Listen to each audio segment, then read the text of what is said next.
Eles entram na pista, viram para o lado errado e iniciam a corrida de decolagem. Como algo assim pôde acontecer? Bem, para entendermos melhor o que aconteceu, temos que voltar lá no dia 18 de setembro de 2018, quando um Airbus A320 da Air Arab, que estava programado para voar do aeroporto internacional de Sharjah, nos Emirados Árabes, para o aeroporto internacional de Salalah, Oman. Durante os 3 dias anteriores, a pista 12 havia sido utilizada em Sharjah.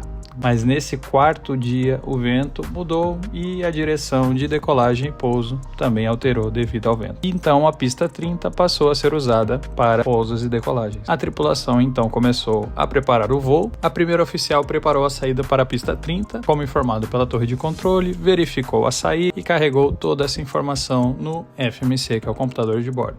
Eles fizeram os cálculos de desempenho e usaram a interseção Bravo 1-4. A pista 30 com a interseção Bravo 1-4 dava uma distância de decolagem disponível de 3.050 metros, mais do que o suficiente, especialmente considerando que a aeronave estava leve, com apenas 42 passageiros.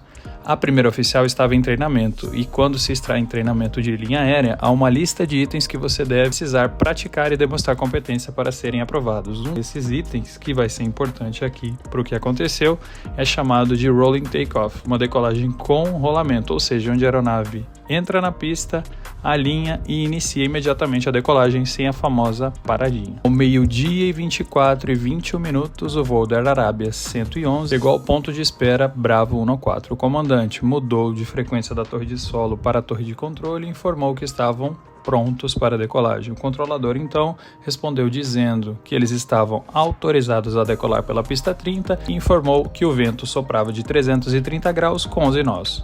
A tripulação então repetiu essa autorização e começou a movimentar a aeronave lentamente até a pista. Enquanto fazia isso, Bay chamou o comandante para executar a checklist antes da decolagem, que é Down to the Line. Incluía os itens, por exemplo, como ligar as luzes de strobe ou ligar as landing take-off lights, e selecionaram também o auto-brake para Max. Poucos segundos após a aeronave começar a se mover, o gravador de dados mostrou que o auto-brake foi selecionado para Max, indicando que a checklist estava sendo cumprida corretamente. Enquanto a aeronave se movia em direção à pista, havia sinais claros ao lado indicando a direção das pistas. Havia também marcações, luzes, mas estavam desligadas porque era de dia. Ao entrar na pista, a primeira oficial, ao invés de virar à esquerda para alinhar com a pista 30, infelizmente acabou virando para a direita, alinhando com a pista 1-2. Como estavam decolando de interseção, nesse caso havia apenas 1.000 metros disponível. O comandante infelizmente não percebeu isso. A primeira oficial, que estava já nos 3 dias anteriores acostumada a decolar da pista 1-2, provavelmente focada em sincronizar as manetes de potência já direto para a decolagem sem parar, acabou não percebendo esse erro. Havia, claro, diversas formas de perceberem que a posição estava errada, incluindo as marcações da pista. Conseguiriam ver ao longo da pista as marcas de pouso que estavam muito próximas, que não deveriam ser vistas se tivessem virado para o lado correto, como as placas informando no momento da entrada da pista. Em todo caso, a curva direita foi continuada e por alguma razão o comandante parecia estar distraído com algo dentro da cabine e acabou não percebendo esse erro nesse momento. Você até pode se perguntar, mas não há algum sistema que alerta, alguma coisa que informa para esse tipo de evento? Sim, existe, que é o RAS, ok? Que usa o GPS e o banco de dados de navegação para informar aos pilotos onde estão em relação às pistas. Se o RAS estivesse instalado nessa aeronave, teria informado que estavam na pista 1-2. A Airbus também conta com um sistema chamado Takeoff Surveillance System, que se integra ao ICAM para alertar os pilotos, ativam as manetes para a potência de decolagem e informam imediatamente que, se estiverem na pista errada, sai um aviso informando eles, mas infelizmente esse sistema não estava instalado nessa aeronave.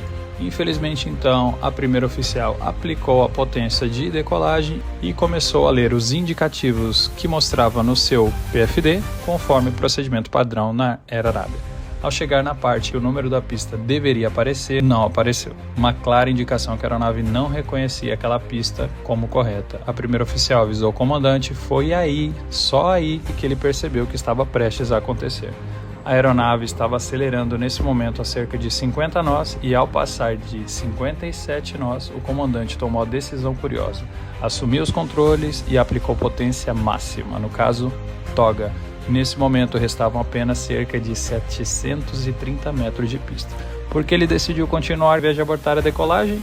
Uma coisa a saber sobre a pista é que a pista 30 tem um threshold deslocado, ou seja, a distância para o pouso é menor do que para a decolagem. As marcações de threshold aparecem cerca de 300 metros dentro da pista. Do ponto de vista do comandante, ao olhar para frente e perceber o erro, ele viu as marcações de threshold muito mais próximas do que os 730 metros reais. A aeronave continuou acelerando e aos 109 segundos após a sua decisão de continuar, ele selecionou o flap para a posição 2 ao invés de provavelmente para gerar mais sustentação e permitir que a aeronave saísse do chão mais cedo. A aeronave finalmente decolou cerca de 30 metros após o fim da pista, já na stopway. A velocidade no momento da decolagem era cerca de 132 nós. Ao decolar, o trem de pouso direito atingiu uma das luzes de aproximação da pista 30, danificando-a e causando cortes profundos na roda principal número 3, mas o controle de tráfego aéreo infelizmente não percebeu na hora e a tripulação não percebeu o impacto na aeronave.